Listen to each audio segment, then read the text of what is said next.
The Forgotten Pages. On a bone-chilling autumn morning, Matthew Owens, a diligent medical student, ventured into a desolate forest where whispers of a yard sale beckoned him.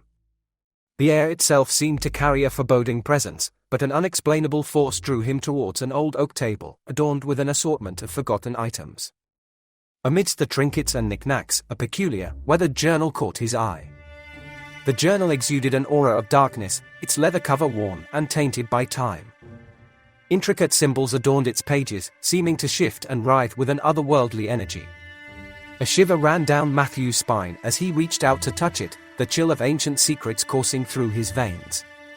Compelled by an unseen force, he purchased the journal and left, his mind already consumed by its mysterious allure. Days turned into sleepless nights as Matthew delved into the realm of dreams. He discovered that the journal held an unspeakable power. The dreams he inscribed within its pages became harrowing reality. But there was a price to pay. Each dream unleashed a dark force that seeped into his waking world, tormenting him with vivid nightmares and nightmarish apparitions that defied explanation. Haunted by twisted figures lurking in the shadows and plagued by the echoes of distant screams, Matthew's sanity began to unravel. His once rational mind became a breeding ground for paranoia and fear. He questioned the journal's intentions. Was it a tool of malevolence or an eldritch prison longing for release? Matthew had fallen deeply in love with Emily, a woman of radiant beauty and unwavering support. But the shadows that clung to him like tendrils of darkness kept him from revealing the truth about the journal. Desperate to protect her from its insidious influence, he concealed the extent of his newfound power, concealing his nightly battles against the abominations that prowled the periphery of his dreams. As Emily's health inexplicably deteriorated, Matthew grappled with his inability to save her. He watched helplessly as her once vibrant spirit diminished, consumed by an unseen force. Night after night, he scribbled dreams of her recovery, only to find her weakened and fragile come morning. The journal seemed to revel in their suffering, growing stronger with each failed attempt.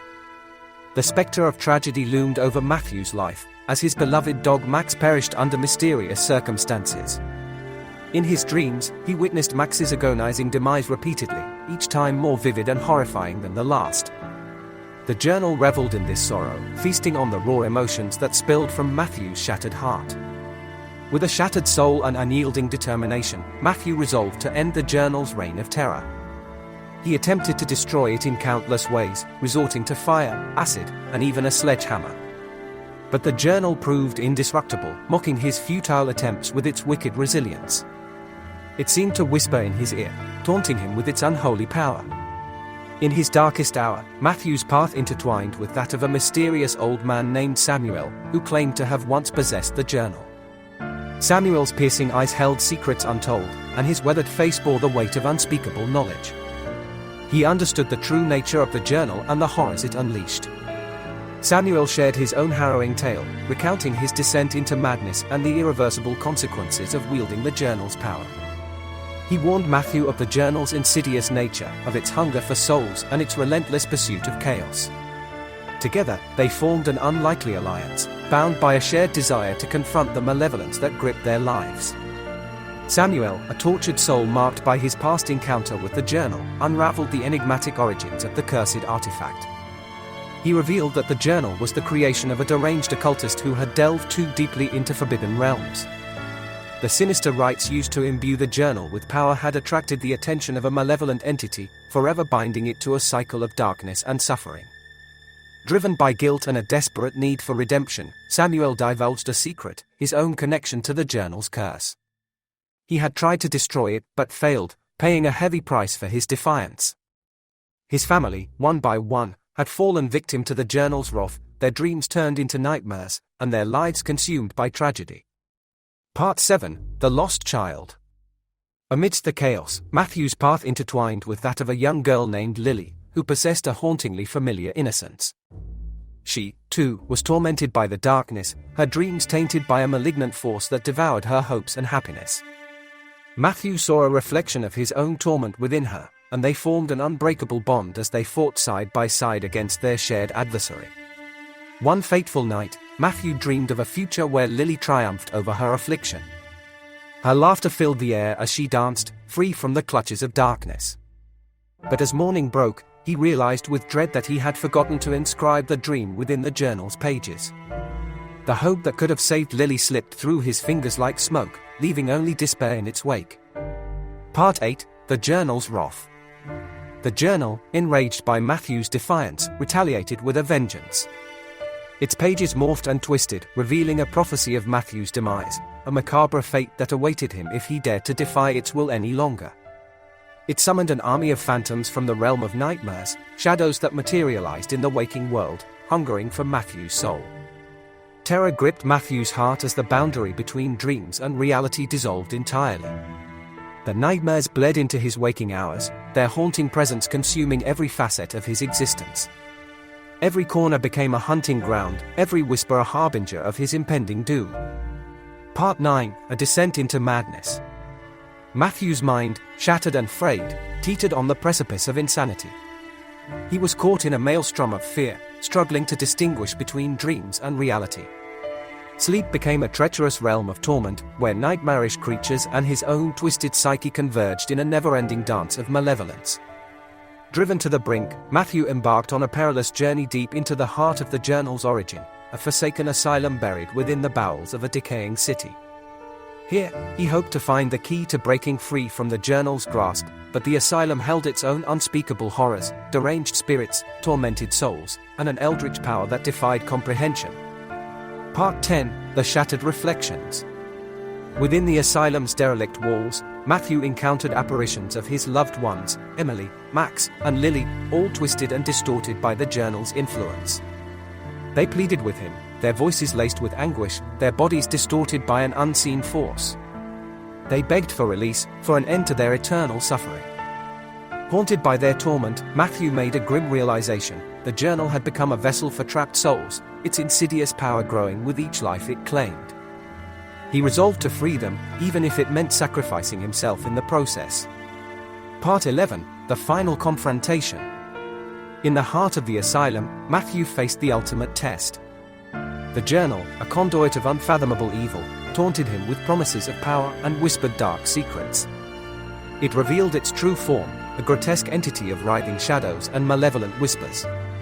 But Matthew stood resolute, his soul aflame with defiance.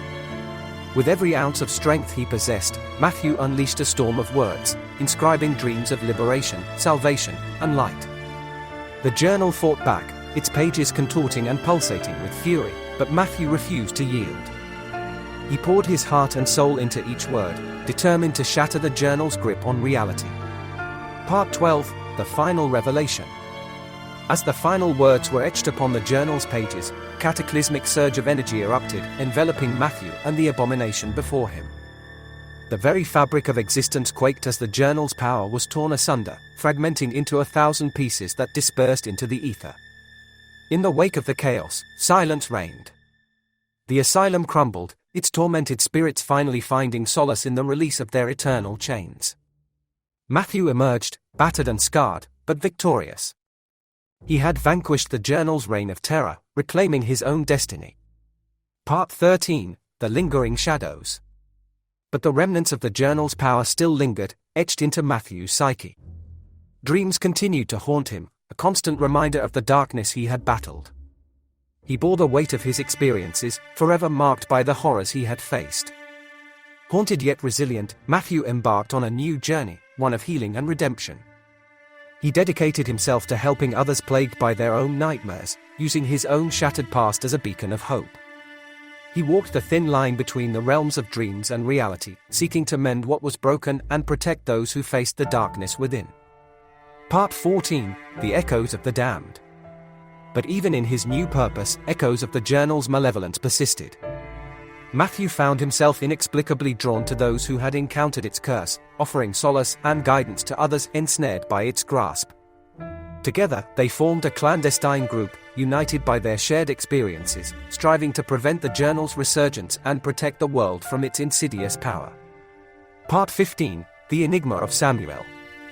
Matthew's path crossed with Samuel once again, in the depths of their shared nightmares. Samuel, his own soul still tethered to the journal's darkness, became a guardian of its secrets. He divulged fragments of forgotten lore and ancient rituals, guiding Matthew towards a deeper understanding of the journal's true nature. Yet, Matthew couldn't shake the lingering suspicion that Samuel held secrets of his own, secrets that could shatter everything they had fought for. As their bond grew stronger, the line between ally and adversary blurred, leaving Matthew to question if he truly knew Samuel's intentions. Part 16, The Final Revelation. In a climactic confrontation, the truth behind Samuel's enigmatic nature was laid bare.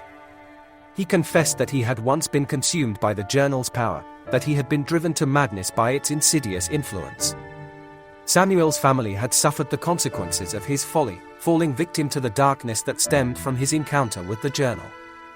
As Matthew confronted Samuel, he saw the flicker of remorse in his eyes, a tortured soul desperate for absolution. Together, they faced a choice: would they succumb to the journal's cycle of torment, or would they break free from its grasp, forever severing the chains of their intertwined destinies? Part 17, The Endless Vigil. Matthew's life became an eternal vigil, a constant battle against the encroaching darkness. Though scars marred his soul, he remained steadfast in his resolve. Through his tireless efforts, the cursed journal became nothing more than a distant memory, a cautionary tale whispered among those who understood the peril of wielding dreams as weapons. And so, the story of Matthew Owens, the young man who dared to challenge the very fabric of reality, faded into the annals of legend. His tale a reminder that even in the face of unspeakable horrors, the human spirit could rise above and forge a path toward redemption, and that the true power lay not in dreams made real, but in the resilience to overcome the darkest nightmares.